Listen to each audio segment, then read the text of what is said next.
খুবেই ভাল লাগিছে থাৰ্ড পজিশ্যন সিকিউৰ কৰি সকলোকে মই প্ৰাউড ফিল কৰাব পাৰিছো মই পঢ়ি অহা স্কুলখন এতিয়া পঢ়ি থকা কলেজখন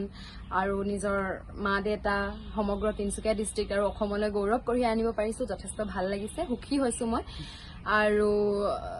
মই প্ৰিপাৰেচন সদায় এটা পজিশ্যন কাৰণেই কৰিছিলো 2 বছৰ কাল আৰু যেহেতু আজি পজিশ্যন এটা পাইছো খুবেই ভাল লাগিছে আৰু ভৱিষ্যতে কি পঢ়িম বুলি ভাবিছা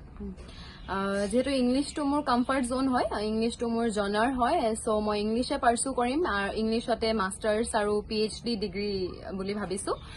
আৰু ইংলিছতে পিছলৈ গৈ ভাল এগৰাকী প্ৰফেসৰ হোৱাৰ মোৰ সপোন নতুন প্ৰজন্মক তুমি কি কবা তোমাৰ যিখিনি অনুজ আহিবলগীয়া দিনবিলাক যেহেতু তেওঁলোকে এনেকুৱা ধৰণৰ পৰীক্ষাত অৱতীৰ্ণ হ'ব তেওঁলোকৰ প্ৰতি কি আহ্বান তোমাৰ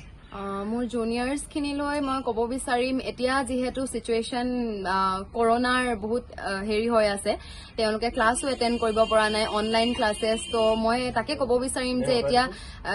যিও মিডিয়াম আছে what ever medium is available তাহাঁতি ভালকে পঢ়িব লাগে আৰু কনচেপ্ট গ্ৰাস্প কৰাটো বহুত ইম্পৰ্টেণ্ট হয় মই কম সদায় কোৱালিটি ষ্টাডি ইজ ইম্পৰ্টেণ্ট আৰু মই মানে নিজৰ পাৰ্চনেল এক্সপিৰিয়েঞ্চৰ পৰা কৈছো নোটছতকৈ বেছি সদায় মই নোটবুক আৰু ৰেফাৰেন্স